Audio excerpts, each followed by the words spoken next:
I call this Altoona City Council meeting to order on Monday, May 10th at 6 p.m. We will now have a moment of silent prayer.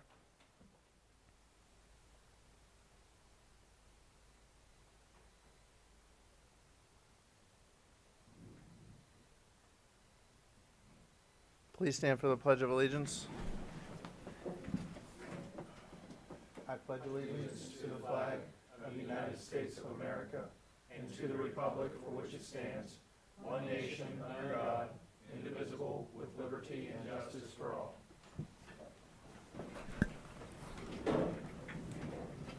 Linda, would you call the roll, please? Vice Mayor Butterbaugh. Here. Councilman Kashadi. Here. Councilman Carper. Here. Councilman Ickes. Here. Councilwoman Jordan is absent. Councilman Kelly. Here. Mayor Pacifico. Here. We have one presentation on the agenda tonight. Joining us is head coach Christy Keck and members of the the state championship Bishop Guilfoyle Lady Marauders. So if you would please join me at the podium, I will present you a proclamation.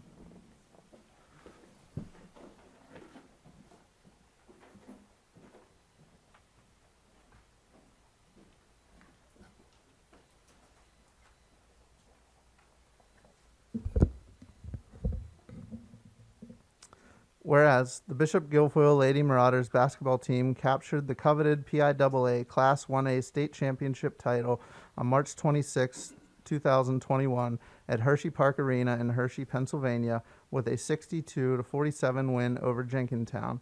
And whereas special commendation is due all of the team members, coaches, and staff. And whereas the Bishop Guilfoyle Lady Marauders basketball team's dedication, enthusiasm, and expertise is exemplified at all times as BG Lady Marauders. Fans have the pleasure of watching these talented young ladies in action throughout the season.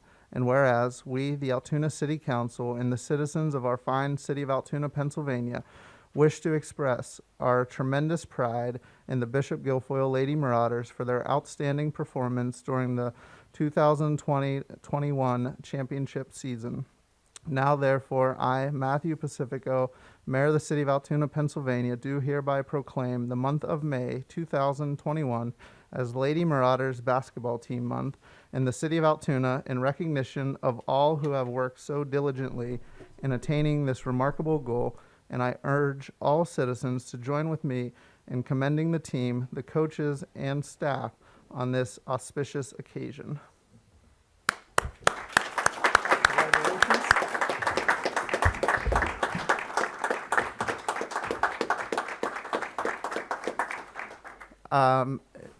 Coach Keck, do you want to say a few words or introduce the girls that are with us?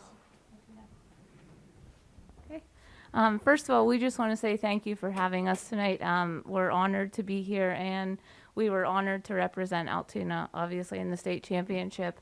Kudos to these kids because they work so hard all year long. Outside of season, they put a lot of effort into it. So we're extremely proud of the way that they represent us on and off the floor. So with me tonight is Danny Scipione. She'll be attending Juniata to be a basketball and soccer student athlete there. Ariel Brunner here in the middle will attend Chatham University. She'll also continue on with basketball there. And then the last one over here, Sophia Warner, will attend Dominican University in Chicago, and she will also continue her career. So again, thank you again for having us tonight.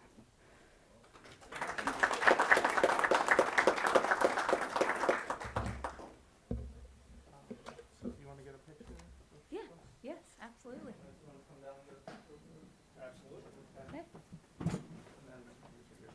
Okay. Okay.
Okay, before we get into public comment, I would like to announce that we had an executive session on April 26th to discuss personnel, and we will be adding 2 resolutions to the agenda this evening that Linda will now read.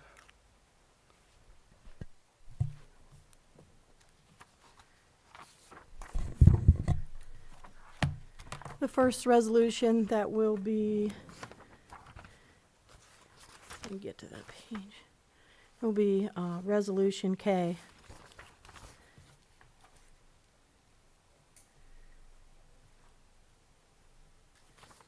Is approving the separation agreement and general release between the City of Altoona and Kenneth Decker dated April 30th, 2021, and authorizing the mayor and city clerk to execute same. And then item L will be appointing Omar Strom as city manager and authorizing the city solicitor to negotiate a formal employment agreement with Omar Strom with respect to his position as city manager, and further authorizing the mayor and city clerk to execute the final employment contract. Okay, at this time, we will open the floor for public comment. If anybody would like to address council, you may do so by dialing the number on your screen. And please give your name and address for the record when asked to do so.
Okay, seeing none, we will close the floor for public comment and move on to the resolutions. Item A is approving the minutes of the Altoona City Council meeting held Monday, April 12th, 2021. Item B is awarding street signs and materials for 2021-22 to Garden State Highway Products of Millville, New Jersey for items 1, 3, 4, 5, 6, 7, 8, and 9 in the amount of $54,064.65 payable from the Highway Aid Fund account, and further authorizing the acting city manager to execute all documents and the city clerk to attest to same. Item C is awarding street signs and materials for 2021-22 to Chemung's Supply Corporation of Elmira, New York for item number 2 in the amount of $6,000 payable from the Highway Aid account, and further authorizing the acting city manager to execute all documents and the city clerk to attest to same. Item D is awarding the 29th Street retaining walls 8th Avenue to Beale Avenue project to Hudak Infrastructure of Southampton, New Jersey in the amount of $79,785.93 payable from the Highway Aid funds, and further authorizing the acting city manager to execute all documents and the city clerk to attest to same. Item E is awarding the Highway Yard bathroom remodel to Clark Contractors of Bedford, PA in the amount of $71,185.93 payable from the capital budget, further authorizing the acting city manager to execute all documents and the city clerk to attest to same. Item F is adopting the 2021 Housing and Urban Development Action Plan for the Community Development Block Grant and Home Investment Partnership Programs, and authorizing Matthew Pacifico, Mayor of the City of Altoona, Pennsylvania, to execute all documents and certifications, and the city clerk to attest to same and to file appropriate statements, certifications, and meeting minutes with the Department of Housing and Urban Development. Item G is approving a repository bid in the amount of $250 submitted by Dior Lowry of Pottstown, PA, for property located at 208 to 210 East Cherry Avenue, and further authorizing the acting city manager to execute the taxing district form. Item H is approving a repository bid in the amount of $100 submitted by Robert and Kimberly Ferrone for property located at 1817 6th Street, and further authorizing the acting city manager to execute the taxing district form. Item I is approving a repository bid in the amount of $100 submitted by Robert and Kimberly Ferrone for property located at 1819 6th Street, and further authorizing the acting city manager to execute the taxing district form. Item J is approving a repository bid in the amount of $500 submitted by Marie Cronauer for the property located at 2211 11th Avenue, Altoona, and further authorizing the acting city manager to execute the taxing district form. Item K is approving a separation agreement and general release between the City of Altoona and Kenneth Decker dated April 30th, 2021, and authorizing the mayor and city clerk to execute the same. Item L is appointing Omar Strom as city manager and authorizing the city solicitor to negotiate a formal employment agreement with Omar Strom with respect to his position as city manager, and further authorizing the mayor and city clerk to execute the final employment contract. Are there any additions or deletions or anything that needs to be pulled for separate vote? Hearing none, I will call for the consent vote. Vice Mayor Butterbaugh. Yes. Councilman Kashadi. Yes. Councilman Carper. Yes. Councilman Ickes. Yes. Councilwoman Jordan is absent. Councilman Kelly. Yes. Mayor Pacifico. Yes. And the consent vote passes 6-0. We have one ordinance for introduction. It's an ordinance of the City of Altoona amending Chapter 700, Vehicles and Traffic, to create a new Article 11, Moving Violations, and adding 700-57, Engine Brake Retarder, prohibiting the use of engine brake retarders within the City of Altoona, Pennsylvania, to provide for its administration, penalties for violation, severability of provisions, and providing an effective date. Is there a council member willing to introduce this? So moved. This ordinance was introduced by Mayor Pacifico. Okay, moving on to city manager updates. Omar. Good evening. Just a few things to update you on. The first item I have here relates to acting police chief Joseph Merrill. We are removing the designation of acting, and Mr. Merrill is now Chief Merrill, and I just want to make sure everybody knows that.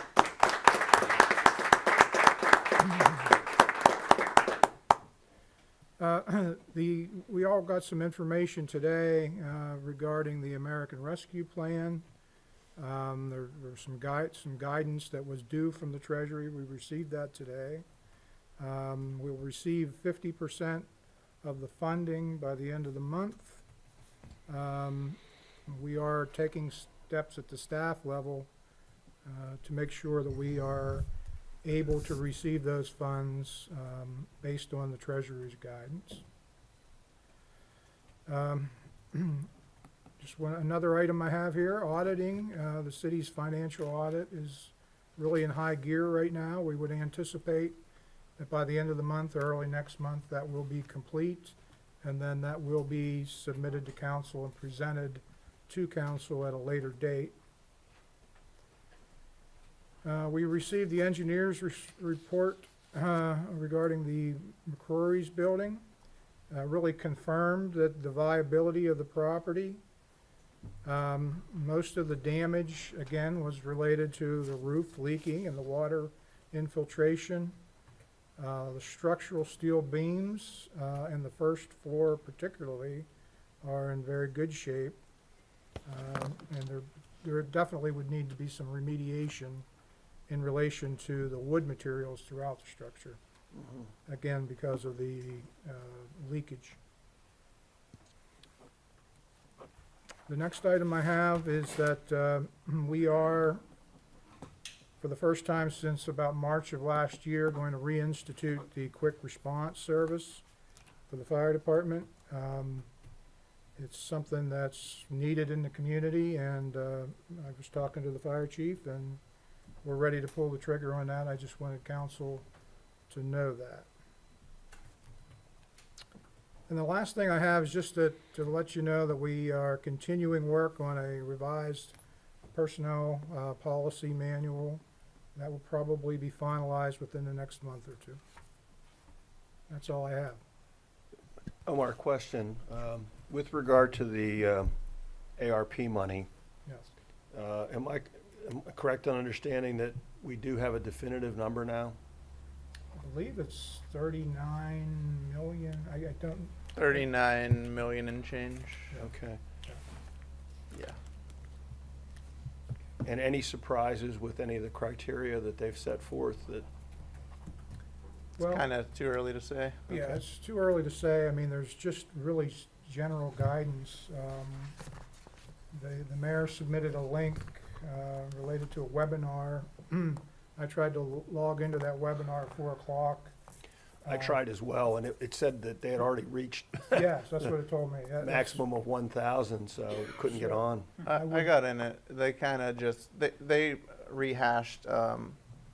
They kind of just talked about the things that are outlined in the guidance, which the guidance is 151 pages long. You know, so they kind of spoke just in generalities about some of the things. They didn't really go too in depth. It was kind of vague and broad, and they even acknowledged that there's going to be a lot more of information sharing to come about, you know, in the next couple weeks, months. They're going to be putting together different FAQs because they know that people are going to have a million questions on, can I spend the money on this? Can I spend it on this? So, Well, I mean, let's face it, with the way the federal government is throwing out money, I'm sure the bureaucrats are having a tough time keeping up with drafting all the regulations and rules for it, so, and that's probably understandable, so more to follow on that.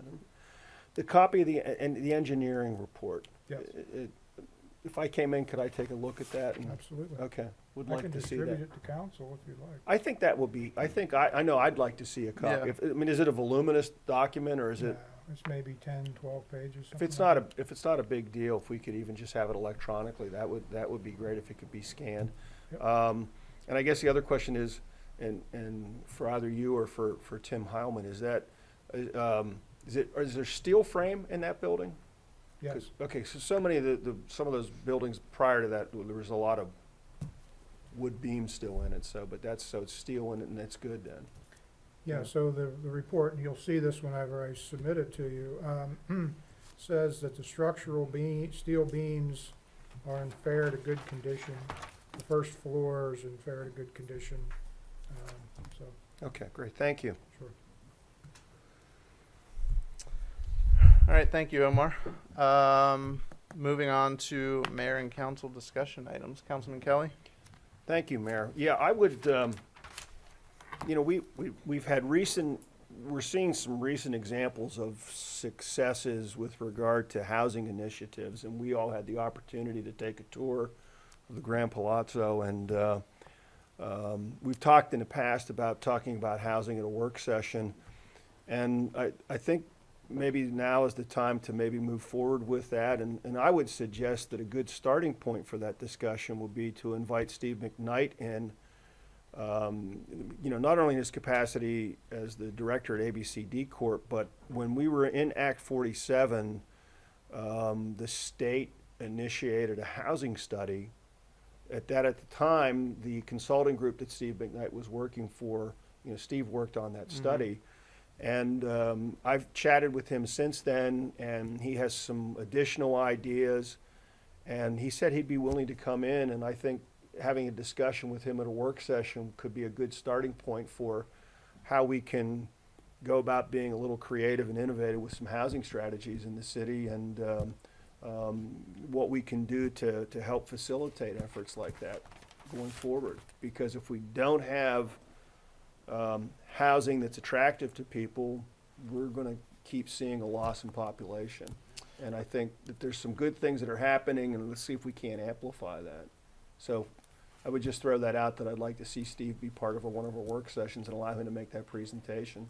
Yeah, definitely. I think Okay. that's a good idea. All right. And you're right, because if we want to attract younger families to the area, we need good housing stock to do so. So, good call. And I'd like to, if we could, perhaps add an invite out to local developers. Well, I think, I agree with you, but I think having Steve come in and talk to us first and have a back and forth with him, then we can maybe flesh that out and say, well, let's just have one session that's devoted and try to figure out who we want to invite at that point. But I think initially it would be good to have him come in and make that, he could really even make some of that same presentation that was made several years ago, but we never really had a chance to move forward with that. But I think just taking some time with him, we could frame this thing up and branch out from there. So, And now would be a good time because we just Well, raised the record number of structures and we have created space for yeah, better housing. there's other things too. Like we've gotten better at tearing down blighted houses, but again, we don't have a game plan for trying to replace them with anything. And yet, when you look at the prefabricated housing market, especially after they actually created what they call Katrina-style homes that were meant after the Hurricane Katrina to go into a small infill lot, and they would look like they belong in the neighborhood. And but there's some obstacles with that, and what could we do about that? But I think starting with Steve will be a good starting point for us, and I think we're seeing some good things. We all saw the Grand Palazzo, and we know the Silk Mill project, the project that the Durbins are doing. That's all going on right in that area. What can we do to create more opportunities like that? And so, okay. Thank you. Councilman Butterbaugh. I agree with the aforementioned comments. And hey, last council meeting, Councilman Kelly thanked the folks at the Jaffa for offering their facility and volunteers for the COVID vaccine. And I was already signed up to go, and I just want to share that it is a very efficient and friendly operation, and what they're doing over there is just wonderful for the community. Very easy to sign up, simple to go through the process, and you can get through in barely any time at all, and it's all your friends and neighbors that are over there volunteering to help you out. So it's a great opportunity if anybody hasn't signed up yet. Thank you. Councilman Kashadi. I just had a quick question about the ARP advisory board. Maybe this is really more for Manager Strong.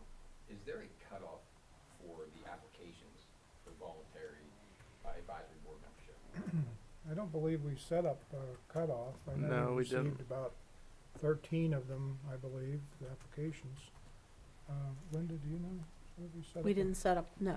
And We did not. we didn't set a date on that, No. but I think it would be good to note on this broadcast, and perhaps if it makes the news media again, that we're still accepting applications, so that we have a nice field out there. Perhaps a realistic time period would be for the end of the month, because that's when we're anticipating to have funds in hand from the Treasury, That way we could make a decision and we can get rolling on in that Ju- in first June. meeting in June. We can look Yeah. at those applicants and make a decision then, so, good point. Yeah, it's been an excellent response. Yeah, it has. I think I saw 13 on those previous email. And just for anybody still who may not know, the advisory board is a voluntary board for the American Rescue Plan, and it's going to help to help City Council and Mayor Pacifico receive input on how to properly allocate those funds throughout the community. So anybody who has interest in that, as we just said, we're still taking applications for that. So, okay, if you'd like to get involved, there you go. That's Thank you. No. It's good. Councilman Ickes. Thank you, Mayor. To Omar Strom and Joe Merrill, congratulations on your promotion here with the city, and we look forward here as a governing body working with you in your new capacity, so thank you. I do have a question. It sounds like we're reinstituting the quick response service. Can either you or Chief Howman elaborate on that? Well, I pretty much mentioned all I knew about it.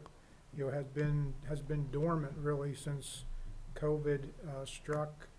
We know most of the cities that are across the state that actually stopped doing it have started again. Many never stopped. And I'll just let the chief tell you anything more from that. Yeah, back in March, there was a decision to protect the firefighters and our fire suppression capabilities from, because without having vaccines and without having community spread under control, we kind of wanted to protect that fire suppression ability and limit the calls that we went on to just cardiac arrest. You know, our guys are trained at a much higher level than just to go out on those one certain type of calls. So after doing some analysis on where we've been and where we're at now, we can go back now at almost a 70% vaccine rate in the fire department. And with the amount of PPE stockpile that we have, we can go back to resuming those capabilities. I think the community deserves to have the fire department responding to all the calls they can. Especially, we started this up back in 2000 because we didn't provide this service, and we actually had a gentleman in the house right next to the firehouse have a heart attack. Well, everybody in that building was trained to do CPR, and we were never called. We had no idea.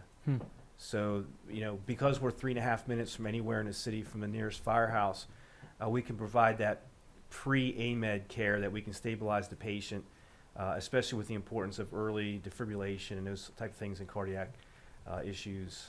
We can provide that. So at this point, we think the risk is low enough that we can accept that and continue with what we've done since the year 2000. Thank you. That's all I have, Mayor. Thank you. Councilman Carper. I just wanted to reiterate some congratulations tonight. Again, the state championship BG girls basketball team. Congratulations again. Of course, to Chief Merrill and Omar, congratulations in your new role, and thank you for everything that you've done to this point.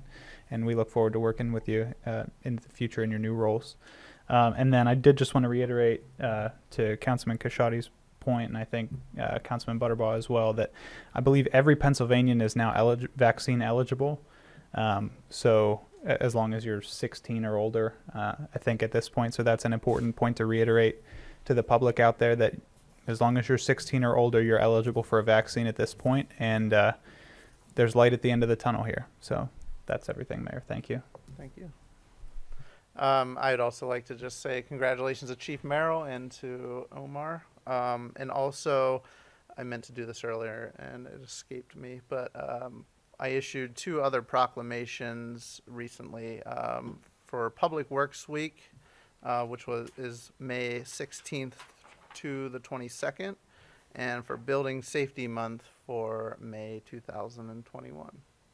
And with that, we'll open up questions from the media. Bill.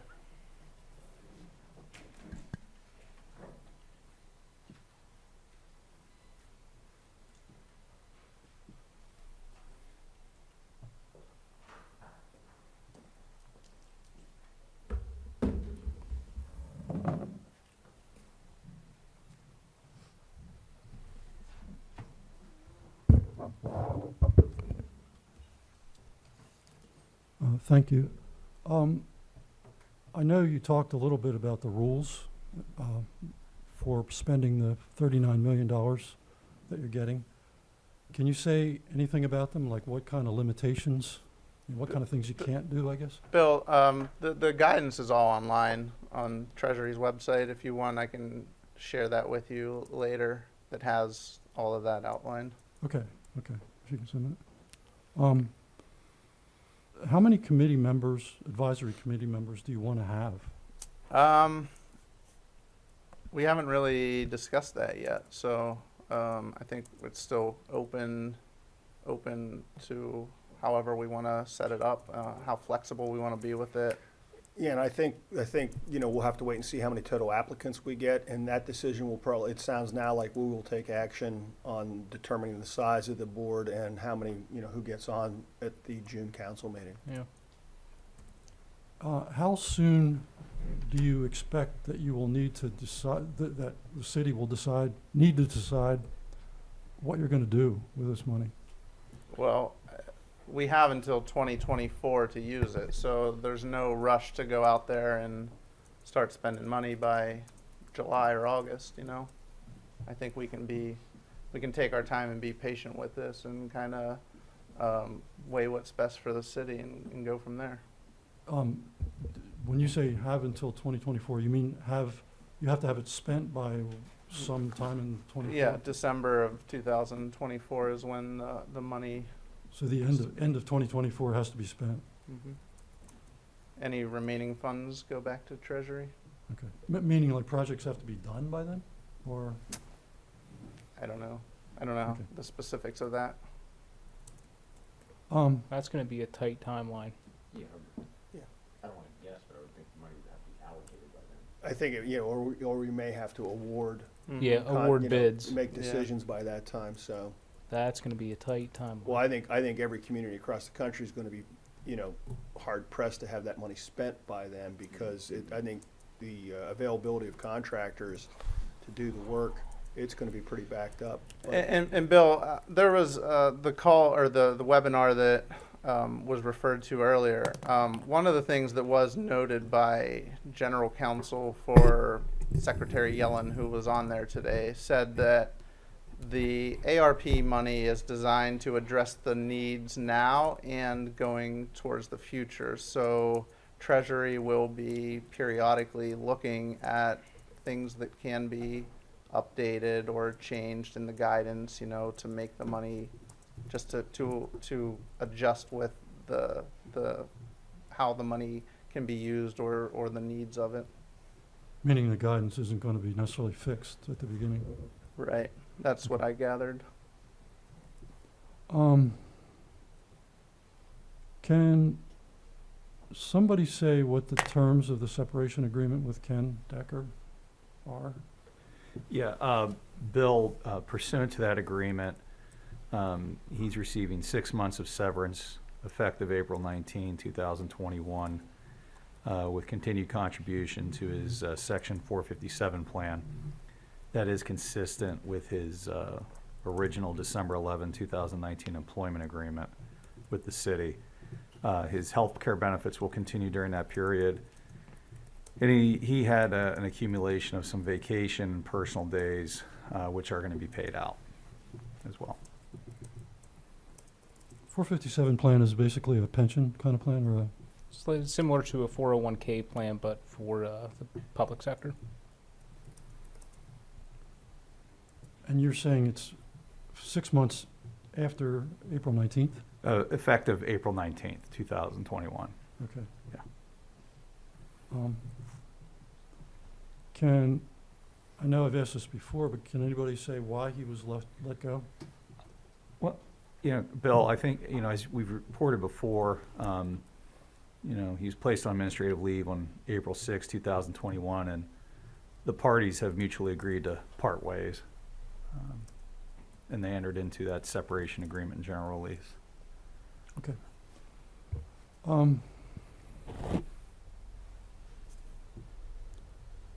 Regarding Omar, tell me why you decided to hire Omar as a full-time city manager, permanent city manager. Omar has a lot of institutional knowledge of the city and the departments, and frankly, he's shown that he can lead the city in this capacity before. So, we thought that Omar was the right person for the job. Anyone else?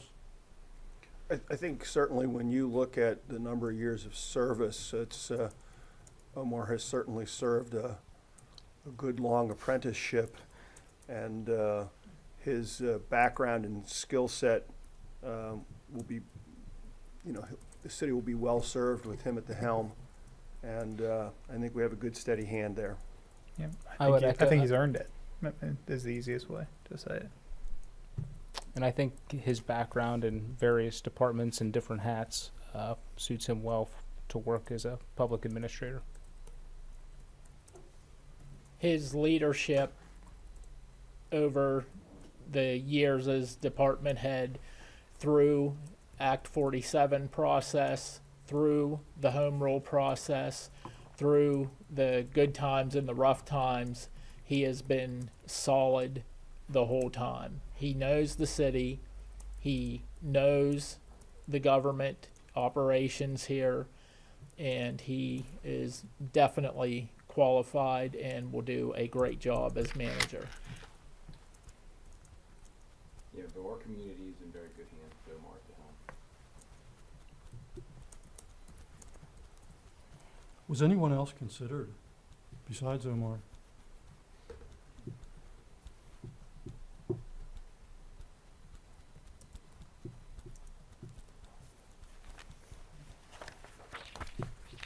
Okay. What's Omar's salary gonna be? I believe the starting, the salary will be $125,000, 125? 125,000. What was he earning before this? Like 99,700. Okay. I don't know if Omar wants to say, are you gonna still be finance director and personnel director?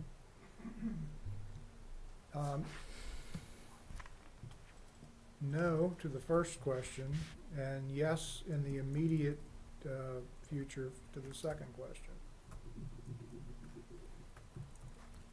In other words, no to, you're not gonna be the finance director anymore, but you will be the personnel director for the time being. For the time being, yes. Okay. Who is there somebody in place to be the finance director now? There will be, but I have not made that announcement yet. Is that gonna be an in-house appointment? Yes. Okay. And that'll be your decision now, right? Mm-hmm.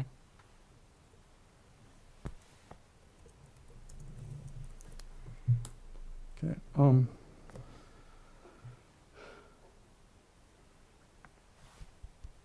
Regarding the Jake break ordinance that was introduced today, has there been any pushback on that? That you've heard? I haven't heard anything, no. No, actually, what we've heard from the community have been other people from throughout the city that wanted it expanded, Bill, so. It's been really the opposite of pushback. It looked like from just the bare announcement or the agenda that it's just a general prohibition. Will the ordinance itself be specific to 31st Street only? Yep, Bill, the ordinance itself specifically designates the 31st Street corridor. And the way the ordinance is set up, there's room for additional subsections to identify additional locations. As we've discussed before, it's before you can say, hey, you can't use the engine brake retarder in this area, you're required to have a PennDOT study completed. So, as we get those studies completed for different areas, and if PennDOT deems these other areas appropriate, we can amend that ordinance, just that one limited section, to include additional locations. And Tom, that would take a vote of council to amend that ordinance. Correct. Yeah, it's Yes. not a staff decision, it would take a vote by council. Correct. It would add basically those take areas. another ordinance type of. Just an amendment to the, It'd be a very minor amendment, because the ordinance itself, the structure of the ordinance is set up, there's one subsection which basically allows additional locations to be included. Would it be the equivalent of a resolution to do that Yeah, amendment? but you're amending an ordinance. is yeah, what so you're- you'd still have the advertising, Yeah. Oh. but we're talking that it would be very specified as to how that would have to be done. We'd have to go through the process, we'd have to have the study done, and then we'd have to introduce the ordinance and advertise it, just like we would for, any other ordinance. Wouldn't be done by resolution. Okay, but this will be sufficient to take care of 31st Street? Yes. Okay. Yeah, I know I've gotten good feedback from some of the folks along 31st Street.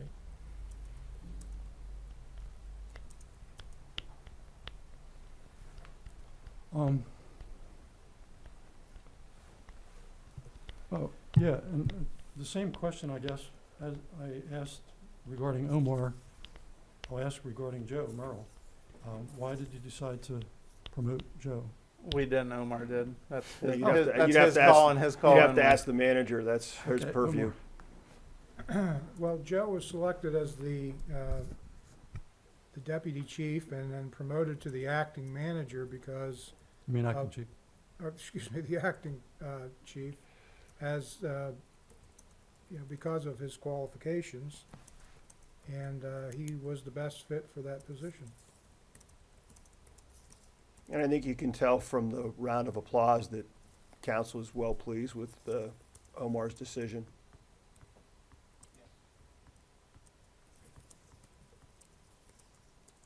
Or to quote Councilman Carper, he earned it. And then, I guess one final thing, regarding both of those, I know council did one and Omar the other, but two major positions filled in-house. Any comment on that in general? I think it's a good thing, and I think when you have the resources in-house to begin with, it's a good incentive for the existing staff to see that there's upward mobility and the opportunity for career advancement in the organization without having to go outside. So I think it's a good thing. So I think it shows that we have very capable, qualified people that work within the ranks of city government right now. I believe it's also important from a community standpoint as well. So obviously, being qualified and showing that upper mobility, as Councilman Kelly had alluded to, but I think from a community standpoint, it also adds value. And both are great Altoona people that have dedicated their professional lives to this city. Oh, I forgot that. What is Joe's salary? Merle.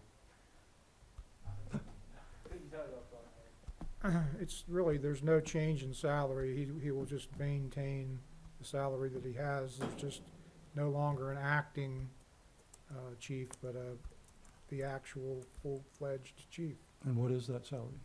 I don't have it with me, but I can get it for you later, Bill. Thank you. That's all. Tiffany, do you have any questions? I think I covered it all. Okay, thank you. Meeting is adjourned.